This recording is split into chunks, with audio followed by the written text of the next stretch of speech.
Hi, lollies. Welcome back to my channel. If you're new here, my name is Belinda's channel. Thank you for all the love and support. Don't forget to please subscribe to this channel, turn on notifications so that anytime I upload videos, you'll be the first person to be notified. To my returning subscribers, to those people that share my videos, leave commentaries, and also educate each and every one of ours. You guys are the real MVP. So, lovelies, I came across this video on my For You, and I thought to share with you guys where a lot of people are actually asking about the whereabouts of black farmers. Like, why are they not speaking up? Why are they so mute? Why is it as if they are so immune to what is happening? Why are they not crying out just like that of Nebraska people? Guys, I'm just going to roll the clip as well as some of other stitches I was able to put together. Please leave me your own thoughts in the comment section of what you think of this video. And please do not forget that we do not support any form of bullying and harassment. Alright, lovelies, let's dive into it. Have you noticed that there's one group that has not made any noise or made videos complain about Trump's policies hurting them or their business? Black farmers. How many videos have you seen of black farmers, excuse me, making videos going, oh, I'm going to lose my farm because Trump cut off benefits. I'm going to lose my farm because the Department of Agriculture no longer gives me subsidy. How many videos have you seen of black farmers doing that? That's because black farmers have historically, till this day, been excluded from all government subsidies. So right now, every white farmer is learning how to survive the same way black farmers have been surviving. Like I said, what Trump was going to do was bring every white American down to the black American level. Welcome to niggerness. I think you go back and watch that video. It's pretty funny. I was talking to somebody the other day and they were talking about how people are going to be removed from these different government programs and shit like that. And it's going to affect certain communities very hard. I had to tell you, man, I'm sorry that in my house, those policies that are getting abolished, they don't affect us at all. We don't qualify for none of that shit.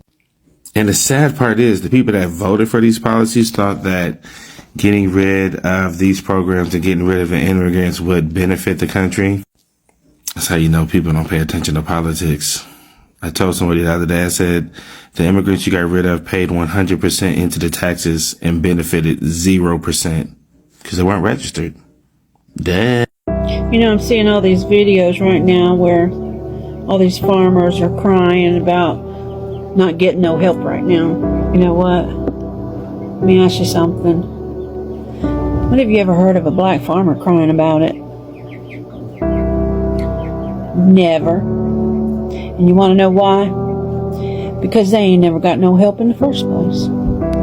That's right. USDA is literally admitted to discriminating against black farmers. And literally black farmers had to sue, thousands of them, to get what white farmers are handed for free. And fast forward to today, all these farmers crying that they can't get no help. You see, black farmers, they've been struggling. Y'all just now feeling what they've been feeling for over 100 years. Black farmers, they used to own over 19 million acres of land. But guess what? Systematic racism, denied loans, shady politicians, and legal loopholes wiped them all out. Yeah. And now they're 1% of America's farmland. When the government finally tried to pass relief for the black folk back in 2021, white farmers sued to block it, claimed it was reverse discrimination. Make that make sense. So, you know, next time you see folks complaining about farm aid, why don't you ask them, where's the help for the black farmers? Ask them why their struggle is just now important when others have been suffering for centuries. And during the Great Depression, they figured out that black folk could still afford like luxury cars and all these nice things because black folk wasn't allowed to have no bank accounts at the time.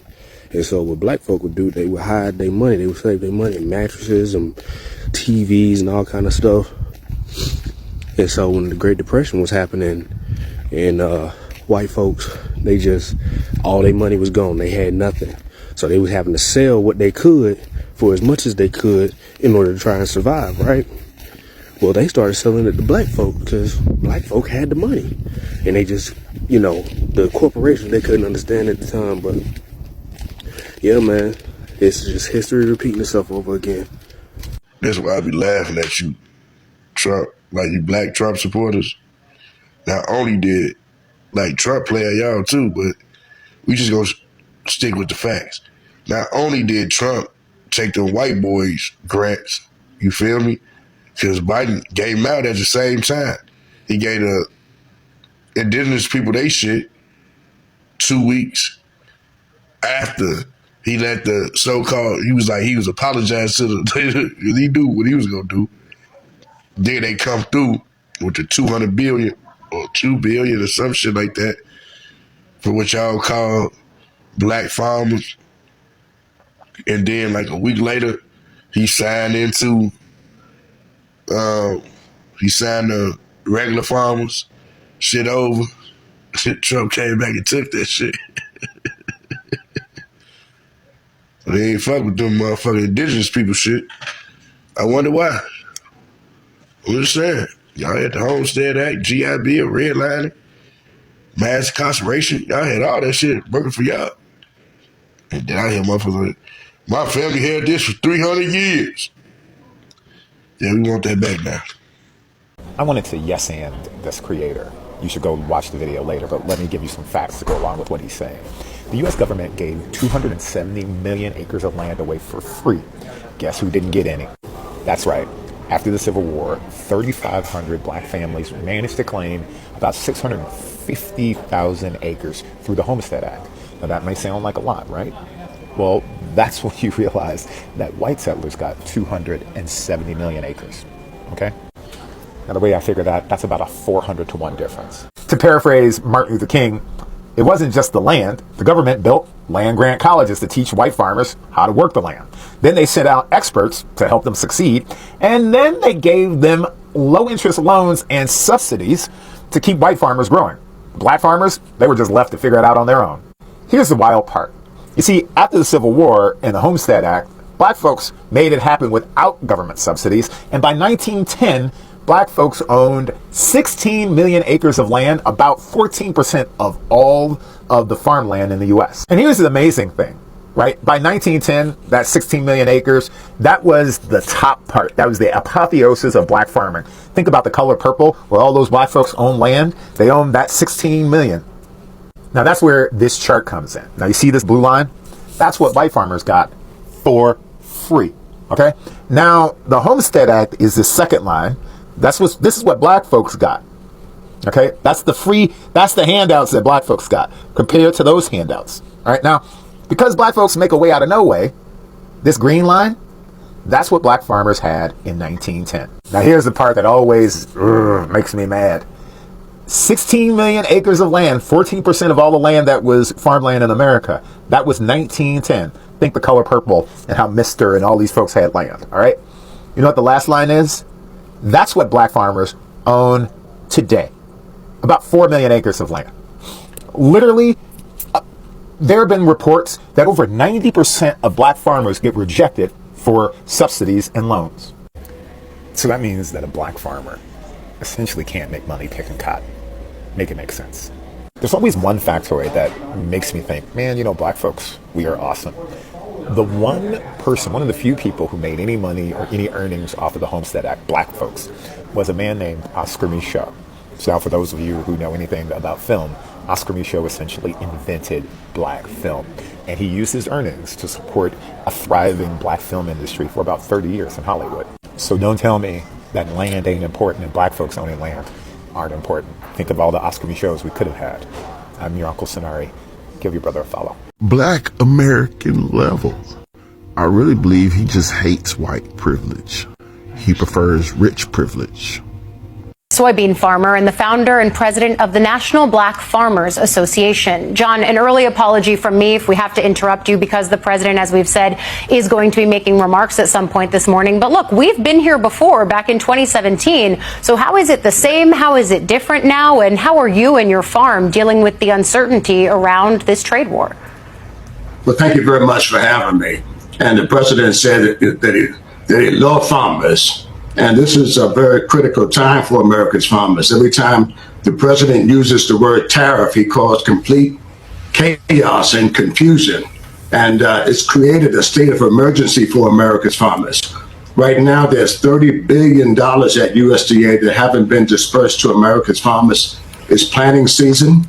We don't have farm operating loans in place. Those are grants and other services that have been cut and frozen to America's farmers. And my message to the president today, if you love America's farmers, release that money so that farmers can get in the field and put their planters out here. From the last time the president talked about tariffs in his first presidency, the price went of soybeans, and I'm a soybean farmer, went from $16.80 a bushel all the way down to $6 a bushel. And then he created the marketing facility program that basically black farmers and other farmers around the country had to apply to USDA to get financial relief. Yeah. And anybody who's been following our story knows that black farmers and the government don't seem to go in the same sentence and work too well for us. And many of us did not get the money. And we were told this morning that the president is going to be helping white farmers from South Africa come to the United States and offer them some type of homestead. And I'm totally opposed to that when we have land and inventory that we can't get through a case called Board versus USA. I'm calling on the president to resolve that and help 17,000 black and other farmers of color right here at home in the United States. What would your message be to the White House as it presses pause on some of these tariffs, but as the threat of them being extended for an amount of time that we're not actually quite sure how long they could be on? What would your message be to him, and what would be the most helpful to black farmers that you represent? Well, basically, the president's going to put some things in place to help us. Every time he makes these announcements, like I said, the price immediately drops. And the president announced these tariffs on the largest market for America's farmers. Corn from Mexico, he announced those tariffs in China. Soybeans, China's the number one purchaser. And in Canada, diesel fuel and other resources for fertilizer. These are all major parts and facets of agriculture in the United States. Farmers, American farmers, still produce corn, wheat, and soybeans better than anybody around the world. And the president uses that, where he said he loves America's farmers, to bargain on and not put things in place to make sure that we can have a fair price for our commodity.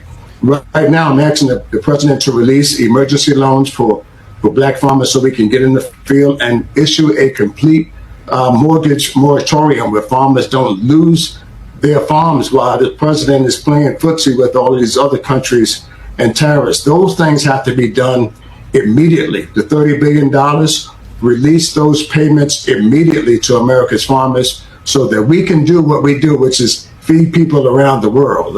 And you know, farming is the oldest occupation in the world, and we need support there. John Boyd Jr., thank you for coming on, sharing your experience and what your message would be to the White House. We appreciate it. It seems to me that European farmers are 20 years ahead of us in bad legislation, you know, in subsidies for farming, to where there isn't true profitability, and in order to make a living farming, you're beholden to subsidies, therefore beholden to what the government is doing. And you know, bad environmental policies, that sort of thing. And I think we should watch in North America. We should be paying attention to what is happening in Europe. And right now in Britain, they're fighting an inheritance tax that's going to really change the ability for generational farms to survive, farming to survive in general. And so I've been watching a couple guys, and from North America, it's interesting to watch these guys. I'll tag them below, but one is Farm Theory, and the other guy's called The Beef Farmer.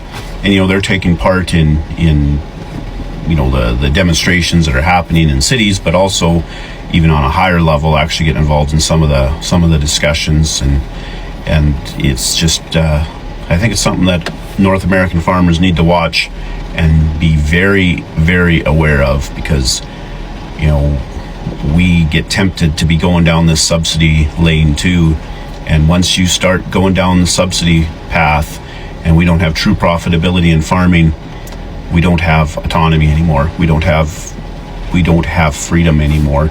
And I don't want to see 20 years from now us looking like our friends in Europe are looking. So just give them a follow, tag them below here. I seriously love this. This has actually been a question going around on the social platform, asking for the whereabouts of black farmers. Why are they not coming out to talk about how this present administration is affecting them negatively?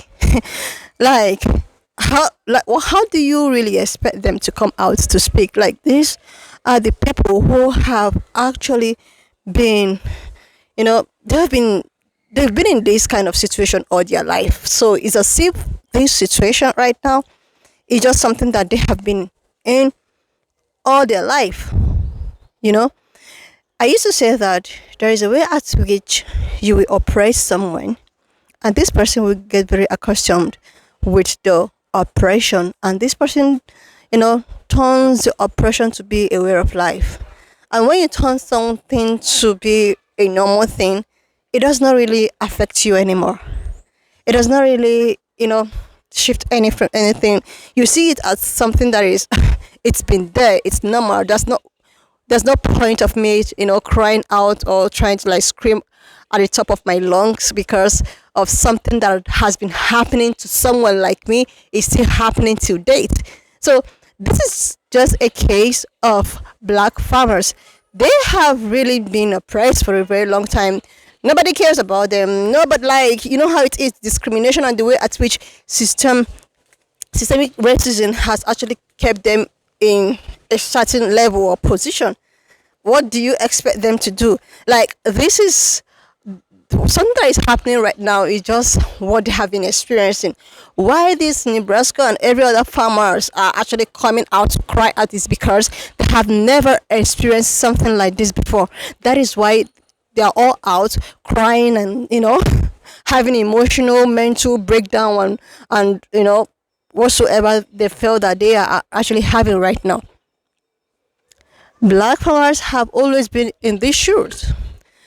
This is why I often tell people that actually cares to listen, some of my close pals, I said, black people, people that look like me, massively voted for their preferred candidate, not because they are doing that for their own selfish reason or for their own gratification. They are doing that, or they actually did that for the best interest of every other minority group. Because people that look like me have been oppressed for a long time. It's not something new. This is why it's as if black women or black men are standing on business, because this is just a tip of the iceberg to something that they have experienced for a very long time. So them voting does not really mean that they are doing that because there is a special benefit. It might benefit them, but not as much as it's going to benefit every other minority group, because every other minority group is being treated better off compared to the people that looks like me. That's why it's as if black people are not reacting, they're not protesting, it's as if the new changes and the policies are not even affecting them. They are always in this scenario. It's not new. It's just something that they live all their life with. So all of the people crashing out, or having emotional breakdown or mental whatsoever they are having, this is the first time in their life. Just imagine having privilege. Then for the very first time in your life, you experience a little bit or a little tip from what these other people who have no privilege has experienced over years. They they are all going very gaga just for this little thing. It's just not even up to 3 months. What will not happen? 3 months.